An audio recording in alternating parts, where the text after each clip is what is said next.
নমস্কার। Ramakrishna TV YouTube চ্যানেলের পক্ষ থেকে সকল মা, বাবা, দাদু, দিদা, ঠাকুমা, ঠাকুরদাদা, দাদা, দিদি, ছোট ছোট ভাই বোনদের জানাই অনেক অনেক ভালোবাসা, প্রীতি ও আন্তরিক শুভেচ্ছা। সবাই ভালো আছেন, ভালো থাকবেন। আমি আবারও চলে এসেছি শ্রী শ্রী রামকৃষ্ণ মিশনের স্বামী লোকেশ্বরানন্দ মহারাজজির সম্পাদিত শতরূপে সারদা সম্পর্কে আলোচনা করতে। এবং আমরা আলোচনায় আছি সহধর্মিণী অধ্যায়, মঞ্জু ঘোষের লেখায়, এবং আজকে আমরা আলোচনা করব তার তৃতীয় ভাগ। তবে একটি কথা বলবো, যারা যারা আমার আগের এপিসোড বা ভিডিওগুলি দেখা মিস করেছেন শতরূপে সারদা থেকে, তাদেরকে অনুরোধ করব রামাকৃষ্ণা টিভি ইউটিউব চ্যানেলে আসবেন এবং শতরূপে সারদা প্লে লিস্টে এসে আগে ভিডিও বা এপিসোডগুলো দেখে নিতে পারবেন। তো চলুন আজকের আলোচনা শুরু করা যাক। আজকে আমরা শ্রী রামকৃষ্ণ সারদা দেবীর বিবাহোত্তর জীবন কেমন পরিণতি লাভ করলো বা করেছিল, এবং কিভাবে সারদা দেবীর চিন্তায়, বাক্যে ও আচরণে সর্বতোভাবে শ্রী রামকৃষ্ণকে আদর্শ করে তদ্ভাব রঞ্জিতা হয়ে উঠেছিলেন, সেই অপূর্ব কাহিনী আজকে আমরা আলোচনা করব। এবং এই সমস্ত কাহিনী যা বিবরণ করা হবে, সমস্ত কিছু আমাদের কাছে বিশ্লেষণ করেছেন লেখিকা মঞ্জু ঘোষ।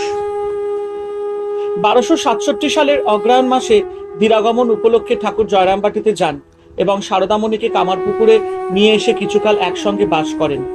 শ্রীমা তখন 7 বছরের বালিকা মাত্র, কিন্তু এই সময় বয়স্কা বধূর মতো তিনি কোথা থেকে জল এনে স্বামীর পা ধুয়ে পাখার বাতাস করে সকলকে বিস্মিত করে দিয়েছিলেন।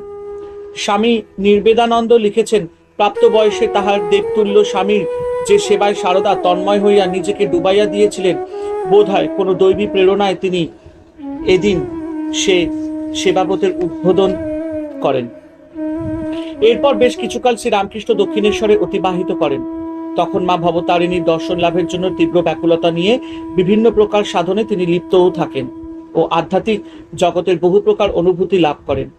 এইভাবে সুদীর্ঘ 7 বছর কেটে যায়। তারপর 1274 সালে ঠাকুর ভৈরবী ব্রাহ্মণী এবং হৃদয়রামকে সঙ্গে নিয়ে আবার কামারপুকুরে আসেন। সারদা দেবী সে সময় পিত্রালয় ছিলেন, তাকে কামারপুকুরে আনা হয়। তখন তার বয়স 14 বছর, বলা যায় তিনি কিশোরী। এদিকে শ্রী রামকৃষ্ণেরও তখন আধ্যাত্মিক জীবন এক নির্দিষ্ট পরিণতির দিকে এগিয়ে চলেছে। অদ্বৈত সাধনার শেষে জগৎ জননীর নির্দেশে তিনি এখন ভাবমুখে অবস্থান করছেন। এমনই সময় সারদা আবার তার সান্নিধ্যে এলেন। দীর্ঘকাল প্রতীক্ষার পর দেবপম স্বামীর সঙ্গ লাভ করে তিনি ধন্য এবং তার কিশোরী হৃদয় আনন্দে কানায় কানায় পূর্ণ। পতি তথা গুরুরূপী শ্রী রামকৃষ্ণের মধ্যেও তখন এক অপার্থিব করুণা ও প্রেমের ধারা প্রবাহমান। লীলা প্রসঙ্গকার বলছেন, পবিত্রা বালিকা দেহবুদ্ধি বিরহিত ঠাকুরের দিব্য সঙ্গ এবং নিঃস্বার্থ আদর যত্ন লাভে ওই কালে অনির্বচনীয় আনন্দে উল্লসিতা হইয়াছিলেন।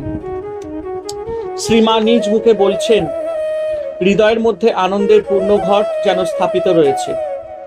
এই সময় থেকে সর্বদা এমন মনে হতো, সেই ধীর স্থির দিব্য উল্লাসে অন্তর কতখানি যে পূর্ণ হয়ে থাকতো তা বলে বোঝাবার নয়। আদর্শ গুরু শ্রী রামকৃষ্ণ সারদা দেবীকে তার ভবিষ্যৎ ভূমিকার জন্য ধীরে ধীরে প্রস্তুত করতে লাগলেন। ঠাকুর কত রকম ভাবে শিক্ষা দিতেন সে সম্বন্ধে সারদা দেবী বলেছেন, প্রদীপের সলতেটি কিভাবে রাখতে হবে, বাড়ির প্রত্যেককে কে কেমন লোক, কার সঙ্গে কেমন ব্যবহার করতে হবে ইত্যাদি সংসারের খুঁটিনাটি কথা থেকে ভজন, কীর্তন, ধ্যান, সমাধি ও ব্রহ্মজ্ঞানের কথা পর্যন্ত সকল বিষয় তিনি আমাকে শেখাতেন। কামারপুকুরে কয়েক মাস কাটিয়ে ঠাকুর আবার দক্ষিণেশ্বরে ফিরে গেলেন এবং নিজস্ব সাধন, ভজন, ধ্যান, সমাধি ও লোক সংগ্রহের কাজের মধ্যে আত্মনিয়োগ করলেন। এদিকে সারদা দেবীও স্বামীর সঙ্গে পুনর্মিলনের প্রতীক্ষায় দিন কাটাতে লাগলেন। মনে মনে আশা, নিশ্চয়ই ঠাকুর কোনোদিন তাকে নিজের কাছে ডেকে নেবেন। সুদীর্ঘ 4 বছরের এই প্রতীক্ষা নয়, যেন তপস্যা। দেব মানবের সুযোগ্য সহধর্মিণী হয়ে ওঠার জন্য তপস্যা। অন্তরে শ্রী রামকৃষ্ণ চিন্তা, বাইরে দরিদ্র পরিবারের জীবন সংগ্রামের অসংখ্য খুঁটিনাটি কাজ। ত্যাগ, ধৈর্য ও সেবা পরায়ণতা দিয়ে মণ্ডিত ছিল তার জীবন। এদিকে দক্ষিণেশ্বরে শ্রী শ্রী ঠাকুরের ভাবোন্মাদ অবস্থা। সাধারণ লোকে মনে করে তিনি পাগল, বিকৃত মস্তিষ্ক। চারিদিকে এই নিয়ে গুঞ্জন। ক্রমে সুদূর পল্লীগ্রাম জয়রামবাটিতেও নানা কানাকানি ও গুজব রটনা শুরু হয়ে গেল। মা বলছেন, নানা লোকের কাছে শুনতুম তিনি পাগল, উন্মাদ হয়েছেন, উলঙ্গ হয়ে বেড়ান। কেউ তো আর তখন তার ভাব বুঝতো না। আমি যখন আগে জয়রামবাটি ছিলুম, দিন রাত কাজ করতুম, কোথাও কারোর বাড়ি যেতুম না। গেলেই লোকে বলতো, ও মা, শ্যামার মেয়ের খ্যাপা জামাই এর সঙ্গে বিয়ে হয়েছে। ওই কথা শুনতে হবে বলে কোনোখানে যেতুম নেই। নীরবে এই সকল কথা সহ্য করলেও মনে মনে তিনি খুবই ব্যাকুল হতে লাগলেন, আসল ঘটনা স্বচক্ষে দেখবার জন্য এবং প্রয়োজন হলে স্বামীর সেবার জন্য।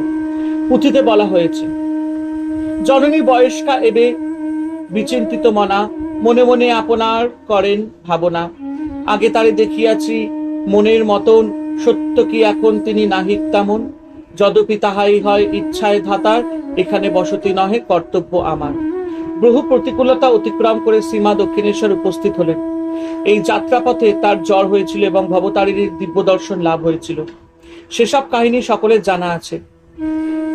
আশা নিরাশায় কম্পিত হৃদয়ে সীমা উপস্থিত হলেন স্বামীর কাছে। তখন রামকৃষ্ণের সে কি প্রেমপূর্ণ অভ্যর্থনা, তুমি এসেছো, বেশ করেছো।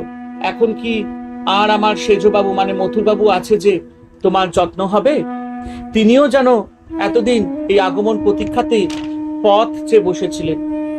এই সময় থেকে ঠাকুরের অন্তলীলা পর্যন্ত প্রায় অধিকাংশ সময় সীমা স্বামীর সঙ্গে সঙ্গে থেকেছেন এবং অতন্দ্র প্রহরীর মতো ঠাকুরের দেবতনুর পরিচর্যা ও রক্ষণাবেক্ষণ করেছেন। এখানে যে দাম্পত্য লীলার কাহিনী আমরা শুনতে পাই তাকে এক কথায় বলা যায় স্বর্গীয়। যুবতী স্ত্রীকে পাশে নিদ্রিত অবস্থায় লক্ষ্য করে ঠাকুর আত্মবিচার করতেন। মন, এরই নাম স্ত্রী শরীর। লোকে একে পরম উপাদায় ভোগ বস্তু বলে জানে এবং ভোগ করবার জন্য সর্বক্ষণ লালায়িত হয়, কিন্তু একে গ্রহণ করলে দেহেই আবদ্ধ থাকে হয়। মাফ করবেন, কিন্তু একে গ্রহণ করলে দেহেই আবদ্ধ থাকতে হয়। সচ্চিদানন্দ ঘন ঈশ্বরকে লাভ করা যায় না। ভাবের ঘরে চুরি করো না, পেটে একখানা মুখে একখানা রেখো না।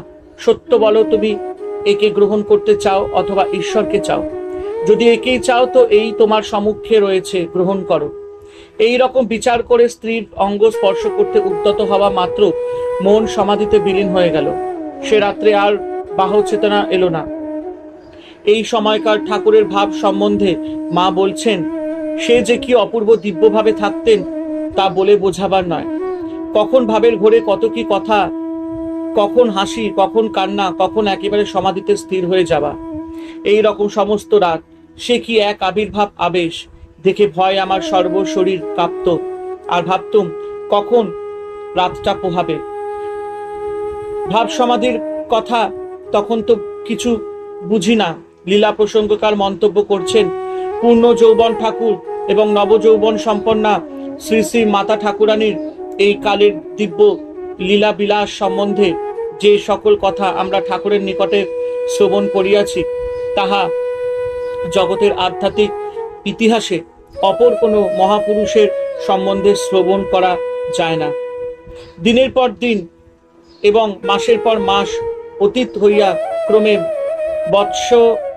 বৎসরাধিক কাল অতীত হইল, কিন্তু এই অদ্ভুত ঠাকুর ও ঠাকুরানীর সংযমের বাঁধ ভঙ্গ হইল না। এই দিব্যলীলা বিলাসী ঠাকুরেরও যা ভূমিকা, শ্রীমারও তাই। যেমন স্বামী ঈশ্বর পরায়ণ, তেমন স্ত্রীও ঈশ্বর পরায়ণা না হলে এমনটি সম্ভব হতো না। ঠাকুর একথা নিজ মুখেই স্বীকার করেছেন। ও যদি এত ভালো না হতো, আত্মহারা হয়ে তখন আমাকে আক্রমণ করত, তাহলে সংযমের বাঁধ ভেঙে দেহ বুদ্ধি আসতো কিনা কে বলতে পারে। দক্ষিণেশ্বর এই ঠাকুর একদিন শ্রীমাকে জিজ্ঞাসা করেছিলেন, সম্ভবত পরীক্ষা করবার জন্য, তুমি কি আমায় সংসার পথে টেনে নিতে এসেছো? উপযুক্তা সহধর্মিণীর মতো তিনি তৎক্ষণাৎ উত্তর দিয়েছিলেন, তোমার ইষ্টপথেই সাহায্য করতে এসেছি। এই প্রতিশ্রুতি শ্রীমা সর্বদা অক্ষরে অক্ষরে পালন করেছেন। যুগাবতার এবং তার সহধর্মিণীর এই কথাকোপন আমাদের প্রাচীন ভারতবর্ষের আরেক আদর্শ দম্পতির কথা মনে করিয়ে দেয়, যাজ্ঞবল্ক্য ও মৈত্রী।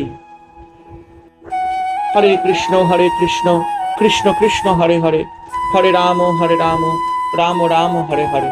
জয় শিব শম্ভু, জয় দেবী দুর্গা দুর্গতি নাশিনী, জয় মা কালী, ওং নমো ভগবতে বাসুদেবায় নমঃ।